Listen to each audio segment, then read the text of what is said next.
Space Telescope was before it got called Hubble, but I do know that the X-ray telescope Chandra was called AXAF, Advanced X-ray Astronomical Facility, and CERTEF, the Space Infrared Telescope Facility, later got called Spitzer. This telescope was called the Large Synoptic Survey Telescope, which they decided, LLST, that's a great acronym, and so when they called it the Vera Rubin Observatory, they chose the name Legacy Survey of Space and Time, which has the same letters.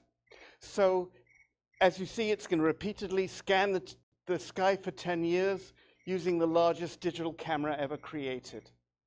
Now, let me just go a little bit more about Professor Rubin. Oh, come on. Okay, there she is. So she was the first person to detect the existence of dark matter. So that's what she's most famous for in the astronomical world.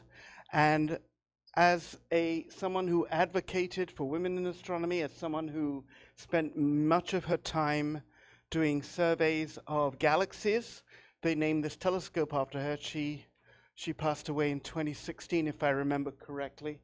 She was a fixture at astronomical conferences. So they have decided to call this observatory the Vera C. Rubin Observatory. Do not ever call it the VRO. Just say no to VRO. It's the Vera Rubin Observatory. Now, so where is it? It's in Chile, in a place called Cerro Pachon, where there are many other telescopes. And it is, what I'm going to do is show you a tiny little movie of the telescope simulation. It probably looks rather like this already because it's due to launch in 2 weeks, 3 weeks. But anyway, it looks like this.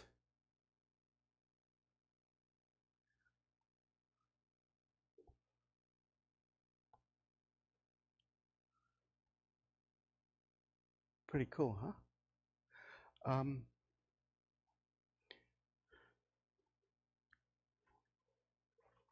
Right, there's no soundtrack that's not working, by the way, just in case.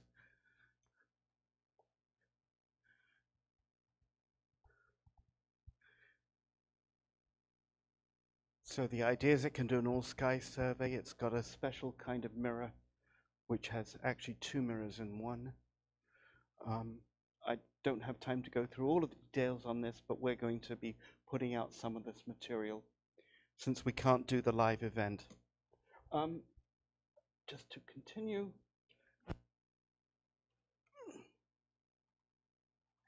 So, oh, hold on a second.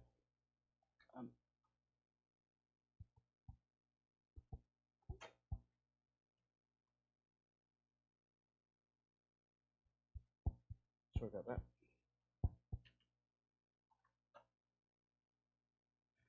So here's a quote from Vera Rubin. Don't shoot for the stars, we already know what's there. Shoot for the space in between, because that's where the real mystery lies. And what are its characteristics? It's the widest camera ever built. It's got a special mirror design that's able to capture light very quickly, and it can see very faint objects. And what the astronomy is planning to do,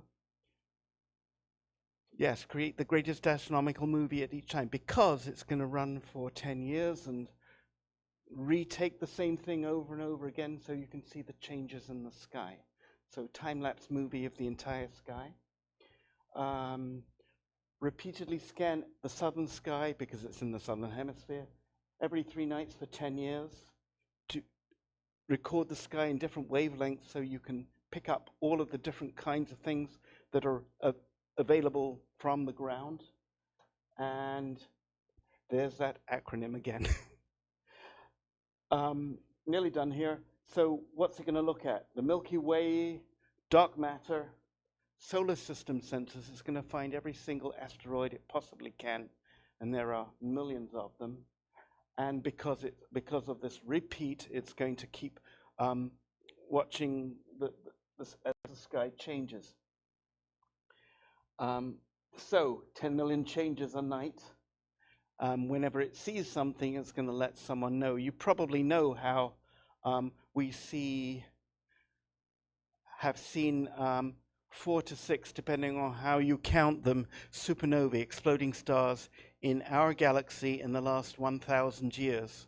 There was one in 1006, 1054, 1572, 1604, a few number. So we see about 100 or so in the universe every year when we look at all the galaxies. So this telescope is going to be able to pick up when they see a supernova and direct people's attention to it. And finally, this is going to be a very public mission. Data for everyone, everywhere. Make all this accessible to people and allow citizens to actually look at the data and use it. So, yes, that almost sounds like a Churchill quote, doesn't it? But basically, so much data available to so many people. Finally, a lot of formal education, public education around this mission, and it looks like it's going to be something really spectacular and something that the public will be able to get directly involved in. So we're looking forward to this. Thanks for listening.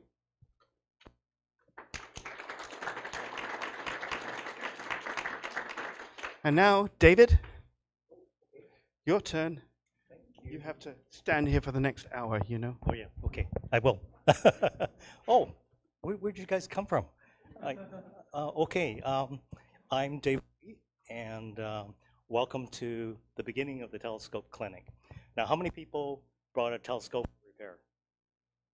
Yeah, 1, oh, 2.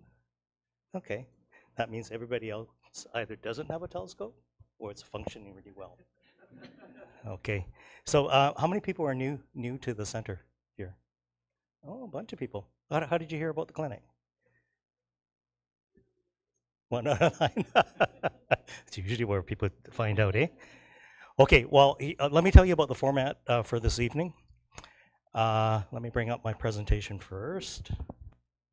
We had some technical problems earlier this evening, but we won't talk about those. And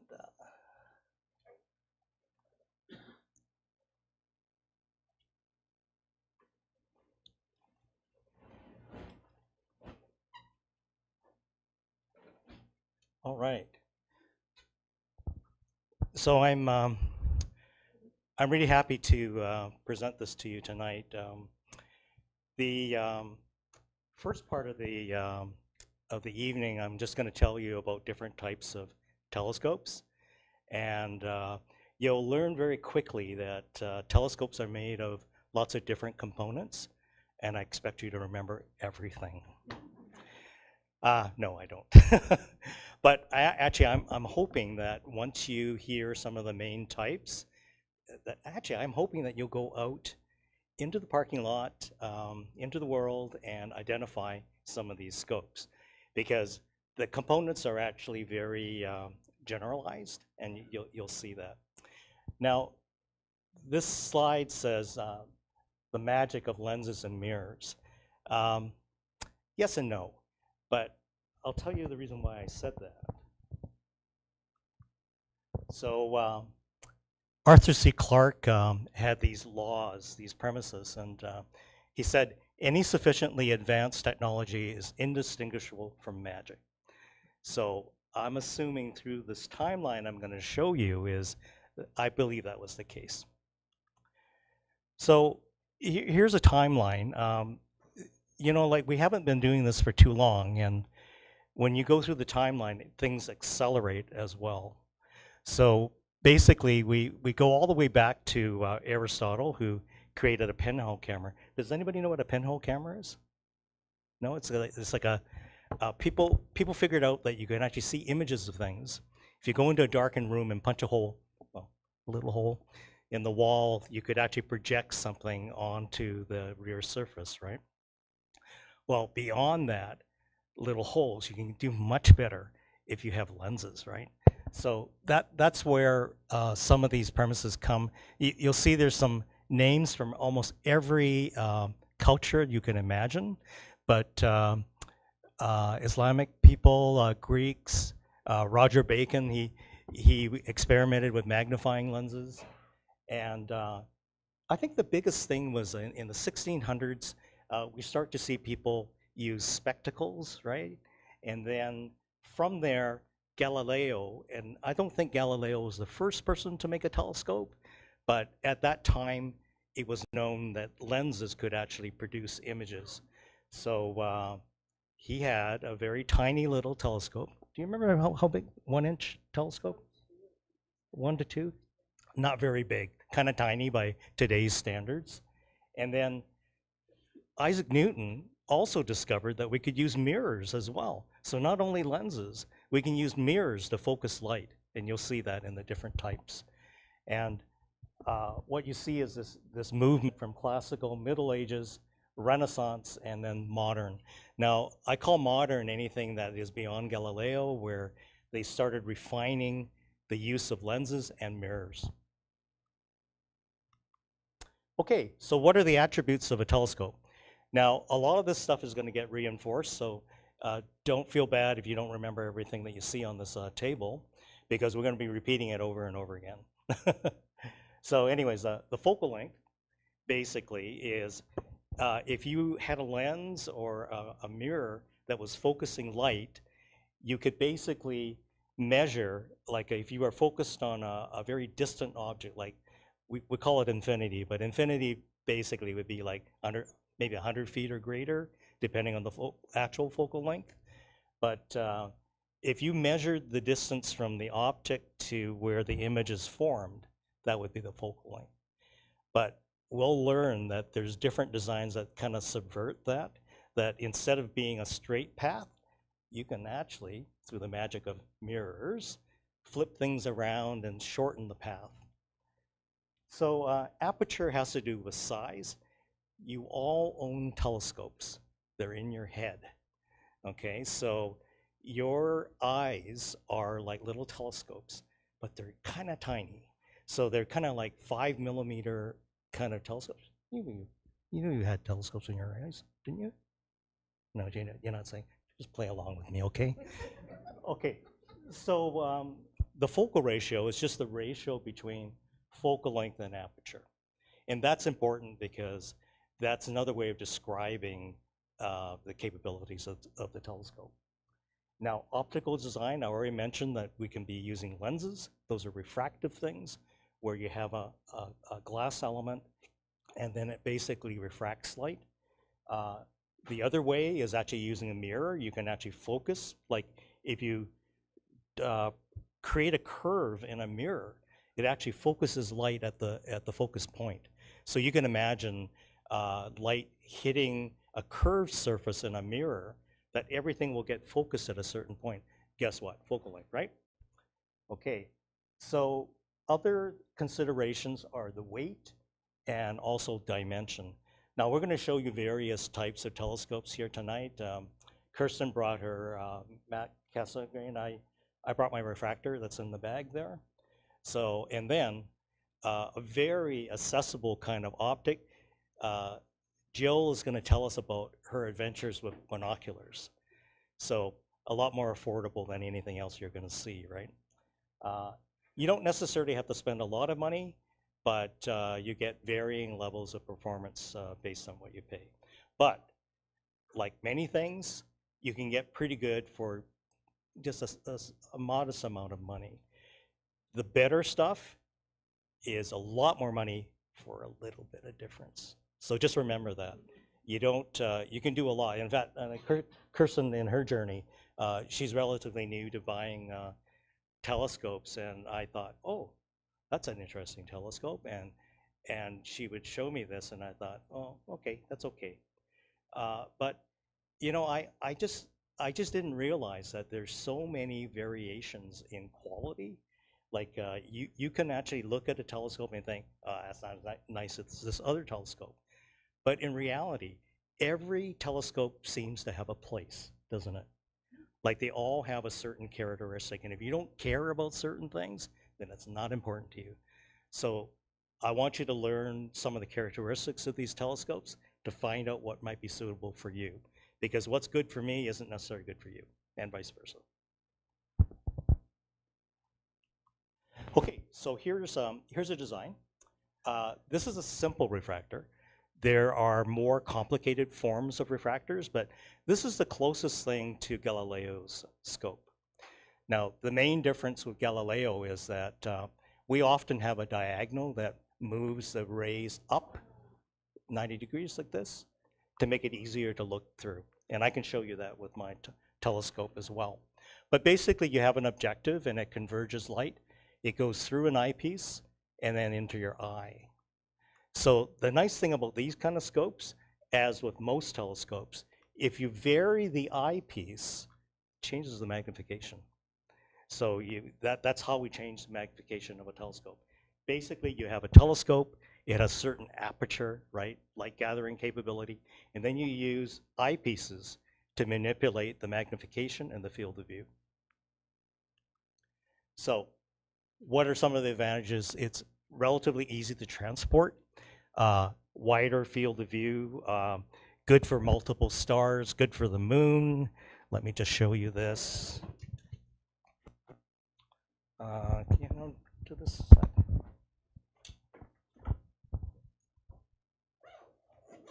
Everything fits in the bag here. And here. Okay. So this is the first thing you'll notice.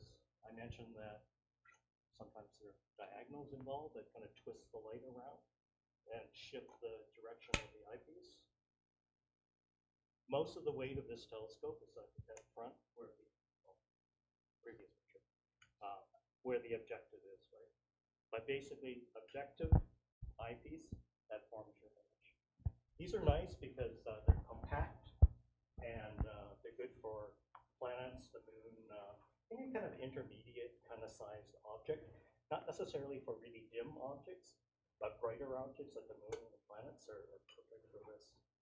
And I have a bit of a predilection for refractors, as Kirsten Ray knows, because most of my telescopes are refractors. I have more than one, though. You can never have too many telescopes. Just so you know. Okay. Oh, thank you. Oh, minimal cool down time. That's important to explain. So telescopes are actually affected by turbulence, and that means like heat. So if there's any kind of heat current, it's actually going to make the images blurry.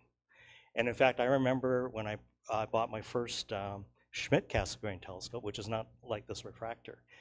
It requires greater cool down time because the optics are massive, and there's a chamber where there's a chamber of air. And if you bring it from a warm house out into the cold, it's going to distort the image, right? So that's what I mean about cool down. Now, something like a refractor has a very small airspace, doesn't require much cool down at all. So that's a big advantage. Anything else, like this MAC Cassegrain, which Kirsten is going to tell you about, has a greater column of air inside, and it requires cool down. Okay, so here's a Newtonian. So this is probably the other most favorite configuration of a telescope. So Newtonians use mirrors. So you have a mirror at the back here, and then you have a secondary mirror that bounces light up into the eyepiece. Same thing. You have an eyepiece, and you have a focusing mechanism. Sorry, I got too excited here.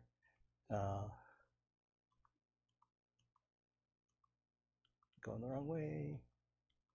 Okay, Newtonian.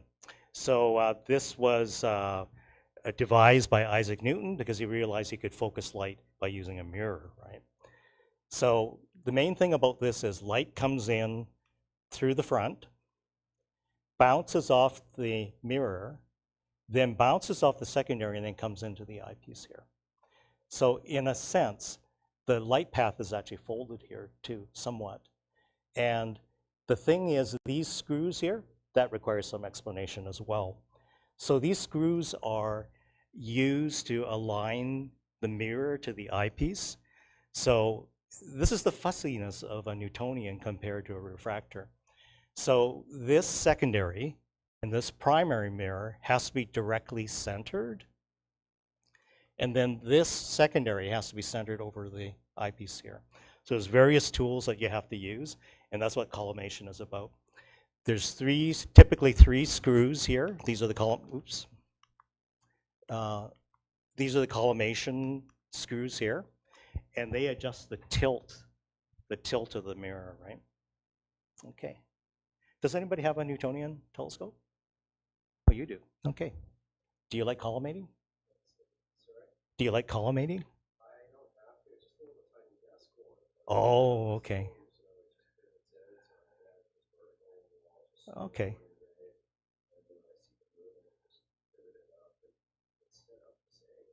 Yeah, that's a good point. You make a good point, actually. The smaller the components, the possibly the less critical it is, and more likely that it won't move around. Yeah, yeah. In fact, some of the early Newtonians, like when John Dobson was making these things, he would take a piece of plywood and actually glue the mirror onto the piece of plywood. And he still had tilting mechanisms. He had some bolts that he used to tilt it, but he literally glued the mirror. Now, most people would look at that and they'd say, well, you don't have a mirror cell, right? Because the mirror cells are supposed to support the mirror in a way that collimation will stay and also makes it a little bit more more precise, right? But John didn't care about that, so he just glued them onto the plywood.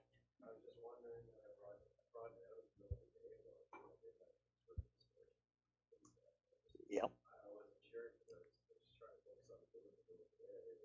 Yeah. Okay. That's turbulence. Now you know why.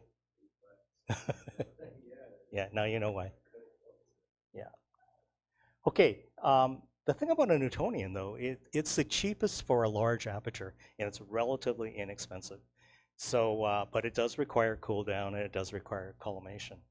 Uh, Also, if it's big, it's more like it acts like a wind sail, and it'll move around a bit. So you have to have a really stable mount. Okay, here's a Schmidt-Cassegrain. You'll see one in the foyer. These ones are quite compressed focal length. So you'll see that light comes in here, bounces off the secondary, and comes straight down this tube to the eyepiece. So it takes a long focal length and compresses it. So if you want something that's compact, and these were all the rage in the 80s, in the 1980s. Does anybody remember the 1980s? I kind of do. But yeah, this was actually my first scope, was a Schmidt-Cassegrain. It was a big mistake because it had such a long focal length that the field of view was really, really narrow. And Kirsten will talk a little bit about that. Probably not the best for a beginner because we tend to think about what we see with our eyes and then translate that to an instrument. And if it's too far removed, in other words, we see wide, right? And then we use a telescope that has a very long focal length and a narrow field of view. It's like looking through a straw. So it's not very helpful. And that's when I bought this guy. So this refractor I've had for close to 25 years, actually. Okay, so less maintenance, okay, because the tube is enclosed, a little bit longer cool down time, but really good for deep sky objects, right? Bigger, the better. So if you're going for deep sky objects, you want aperture, okay? And it's good general purpose. I can see why this was the favorite telescope in the 80s, but then other designs came about and people had different eyepieces available to them, so that kind of changed the landscape a bit. That's the other thing you're going to find. Innovations and changes to technology alter what one might choose. And I'll talk a little bit about convergence at the very end of the talk. So this is a MatCast. You're going to learn a little bit more about this. This is the telescope that's on display here at the front here. That's a MatCast. Very similar to a Schmidt-Cassegrain, except the very front, instead of having a thin corrector, it actually has a meniscus lens right at the very front of the lens. It's a corrective piece. It's part of the optics. So it makes it, well, it's small enough not to be too cumbersome, but if you had a bigger version of this, it'd be a lot heavier. Yeah. But very similar. The big thing about these guys is you get a lot of focal length, right? So a lot of focal length you will learn means big things. So the longer the focal length, your planets aren't going to look so minuscule, right? They're going to look a little bit bigger. Okay, so less maintenance again, good for planets and moon. Yeah, excellent for moon, right? Yeah. But the corrector plate needs cool down. Same thing. So people that own these things will typically take them and put them out on the porch or something and let them chill for, I don't know, 2 or 3 hours maybe. Depends on the size of it. Yeah, depends on the size of it, yeah. If you're not too greedy, you've got a little guy, it won't matter. Yeah. Okay, I'm going to tell you about 2 different types of coordinate systems. And what I mean by that is every celestial object can be identified usually with one of these systems. So I'll tell you about the alt-azimuth system. This is probably the most logical and understandable because basically, do you know how to use a compass? You know where north, west, east, and south is, right? If you're already there, almost there. And then, do you know what directly overhead, what angle that is? If it's directly overhead? What's the angle? 90 degrees, exactly. And what if I'm looking straight across? Exactly. So 0 to 90. Okay, you know alt-az, okay? So basically, alt-az, and in fact, alt-az also produces some of the simplest mounts as well. So Kirsten will tell you about this. This is an alt-az mount. So basically, she's able to twist it to get the cardinal directions and then elevate it up and down. Oh. Really simple.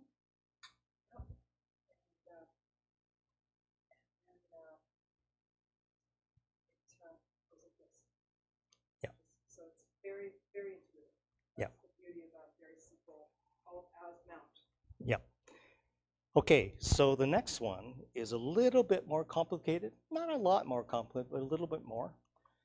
They're called equatorial mounts. Now, the nice thing about equatorial mounts, these mounts were designed for photography, basically. They can actually be used. Now, why, you may ask, why wouldn't you use an alt-az mount for photography? Well, there's this problem called rotation. So unless your telescope optics are pointed at the pole star, because remember everything, well, maybe you don't know this, but if you think about where Polaris is, or what we would call the North Star, you can imagine that that's a pole of rotation. So in other words, if I put a stick from the Earth up through the North Star, you can imagine that like an axle. And then basically the movement will go from east to west, right? All the stars will rotate about that. So probably many of you have seen pictures of star trails where you see these big round circles of stars. Well, that's basically where you would be photographing pointed at Polaris and you would see all the stars moving around it, okay? Now, the downside to RA-DEC, or equatorial coordinates, is it's a whole bunch of numbers. Like it'll be like something like for instance, the right ascension is from 0 to 24 hours, and it's fractions of hours as well. And then the declination is from plus 90. Now, the one nice thing about it is every coordinate, if I asked you, well, what coordinate does the star Aldebaran have? It will always have that coordinate. It'll always have the same RA-DEC. It's kind of like an address, but where it is in the sky depends. So in other words, the sky is effectively appears to be moving but the actual fact is we're all moving. But because we're locked here, when we see it, it looks like it's moving, okay?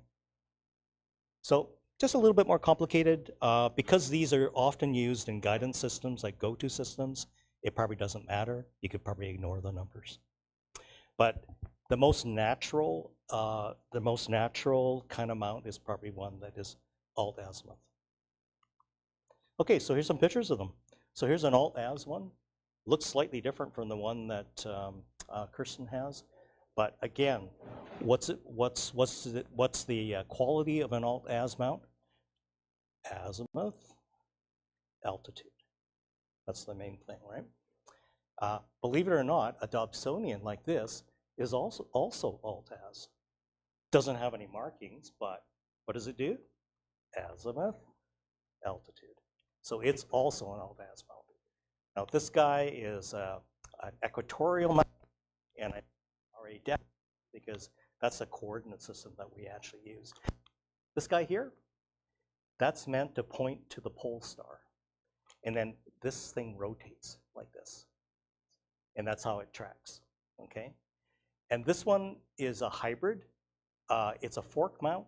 It's effectively alt-az, like it goes around and goes up and down. But if you put it on something called a wedge that elevates it and allows you to point it at the pole star, then it becomes a hybrid. Okay.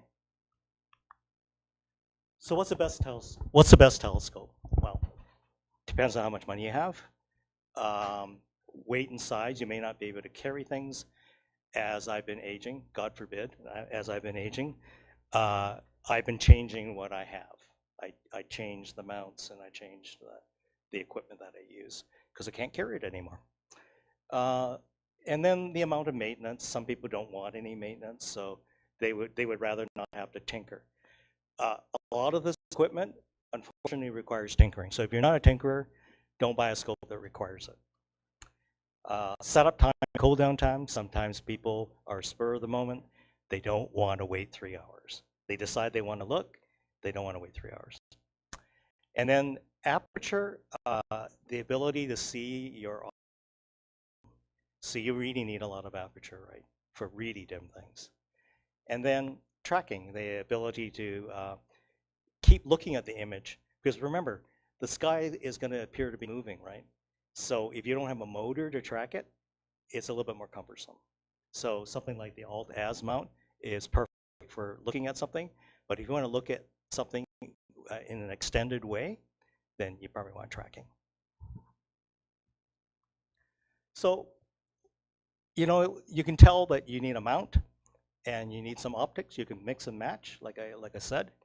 And for most telescopes, there's other accessories involved, like I mentioned, things like diagonals.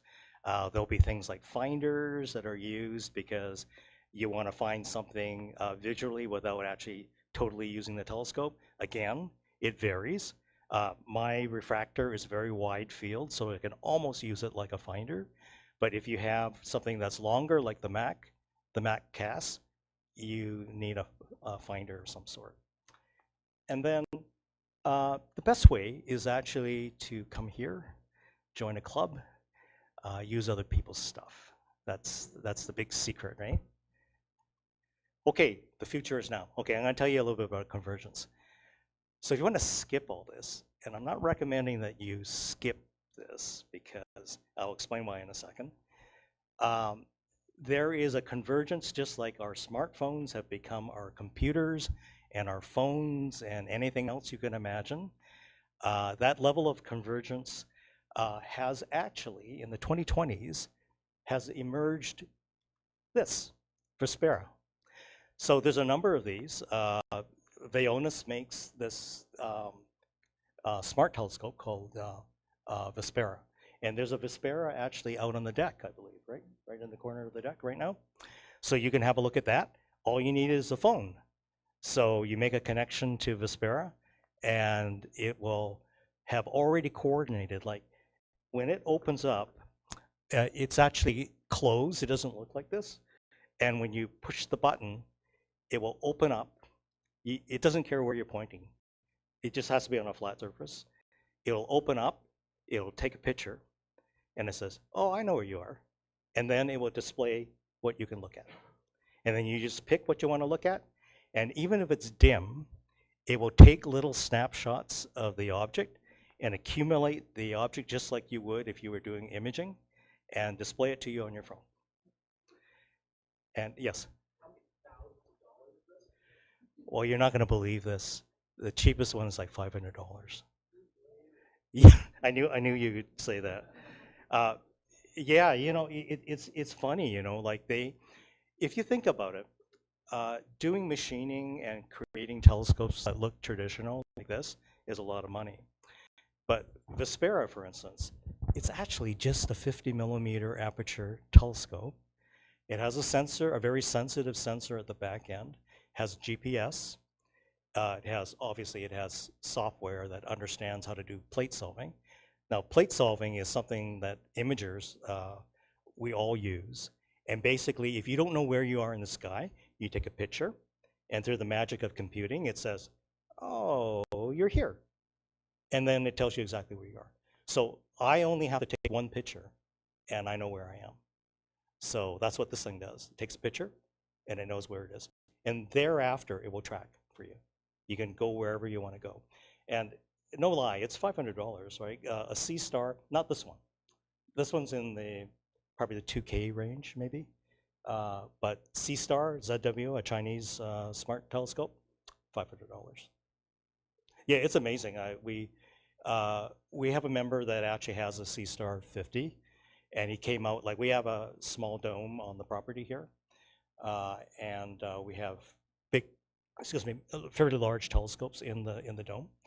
And he was on the side, outside, he was taking pictures with his C-Star, and we basically banished him to the corner because, I mean, here he was taking pictures, and I mean, we take hours to assemble our images, and he was just doing them on the fly. And it's annoying, you know? Okay, so that's my little spiel. I think I will introduce Kirsten, will I? Okay. Okay.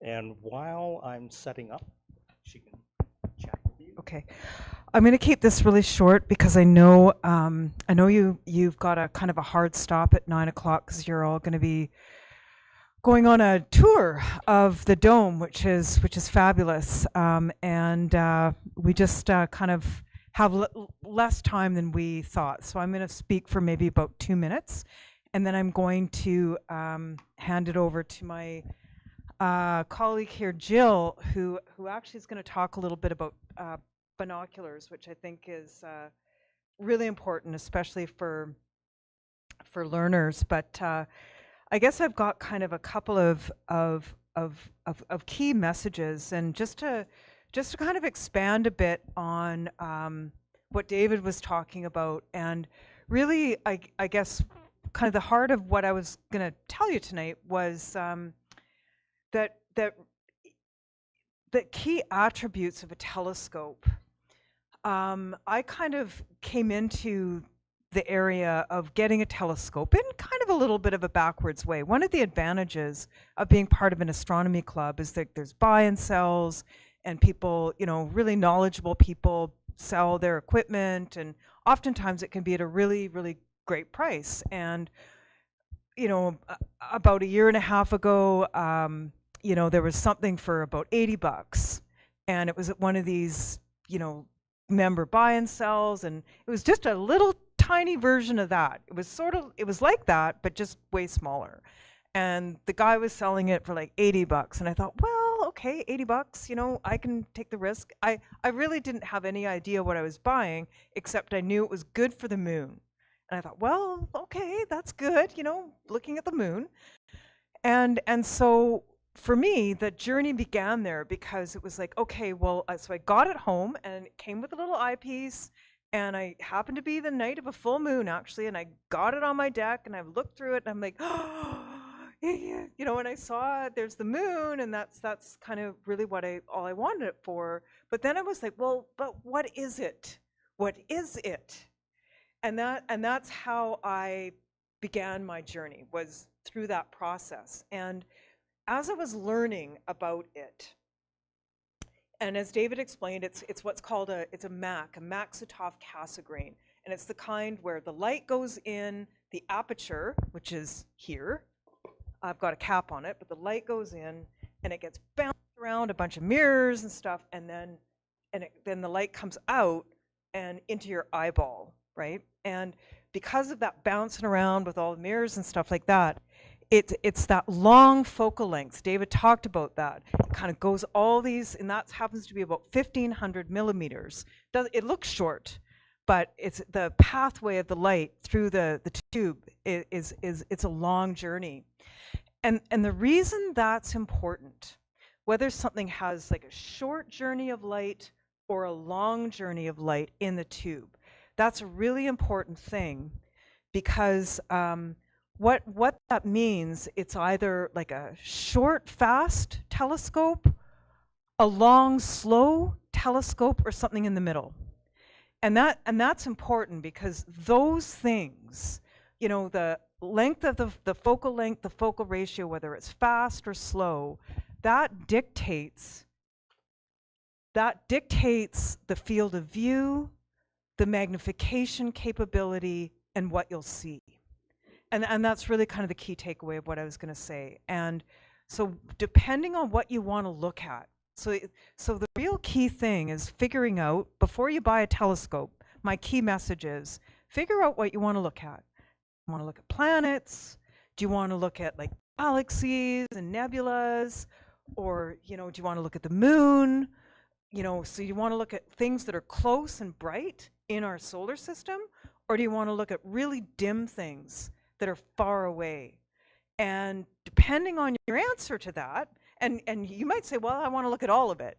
Well, then you kind of got to pick a couple of different scopes, right? So that's really the key thing. The little Mac there that I have, because it's such a it's long and slow, so it's really good for looking at it's high magnification, so very narrow field of view. So it's great for planets, and it's great for the moon, and certain types of stars that we call doubles.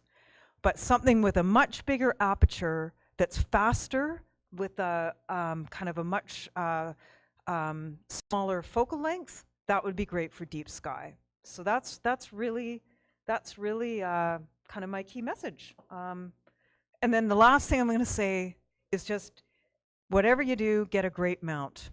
That's so important. Okay, so with that, Jill. Okay, great. Okay.